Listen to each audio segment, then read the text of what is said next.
వాక్యం మనల్ని బ్రతికిస్తుంది, వాక్యం మనల్ని నడిపిస్తుంది, వాక్యం మనల్ని హెచ్చరిస్తూ ఉంటుంది, వాక్యం మనల్ని దీవిస్తుంది, వాక్యం మనల్ని కనికరిస్తుంది, వాక్యం ప్రభు చెంతకు నడిపిస్తుంది, వాక్యం విశ్వాసంలో మనం ఎదిగేటట్టు చేస్తుంది, వాక్యం జ్ఞానాన్ని ఇస్తుంది, వాక్యం తెలివినిస్తుంది, వాక్యం మనకి శాంతి, సమాధానం, నెమ్మదినిస్తుంది, వాక్యం మనకి బుద్ధి చెప్పిద్ది, వాక్యం మనల్ని హెచ్చరిస్తుంది, వాక్యం మనల్ని ఖండిస్తుంది, వాక్యం మనకు వాగ్దానాలు ఇస్తుంది, వాక్యం దేవుని మనస్సు ఏంటో తెలుసుకునే విధంగా మనకు కృప చూపిస్తుంది.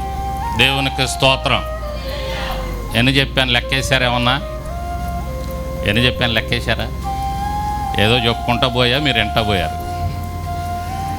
దగ్గరకు ఒక 15 ఆశీర్వాదాలు చెప్పా.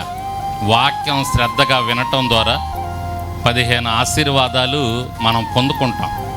అందుకనే పని పాట లేకుండా ఇలా వచ్చి మనం దేవుని సన్నిధిలో కూర్చోలేదు.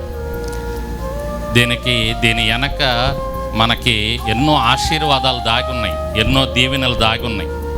మందిరంలో ఇలా చేరి ఒక్కొక్క కార్యక్రమం మనం చేసుకోవటం ద్వారా, ఆరాధించటం ద్వారా, స్తుతించటం ద్వారా, బల్లారాధనలో పాలు పంచుకోవటం ద్వారా, దేవుని మాటలు ధ్యానం చేయటం ద్వారా, అర్థమైందండి, దేవునికి సమర్పించుకోవటం ద్వారా, దేవుడు చేసిన కార్యాలకు కృతజ్ఞతలు చెప్పటం ద్వారా, వీటన్నిటి ద్వారా ఇన్ని ఆశీర్వాదాలు, దీవెనలు ఉన్నాయి. కాబట్టే మనం ఇలా ప్రతి ఆదివారం చేరుకుంటున్నాం దేవుని సన్నిధిలో. దేవునికి స్తోత్రం, హల్లెలూయా.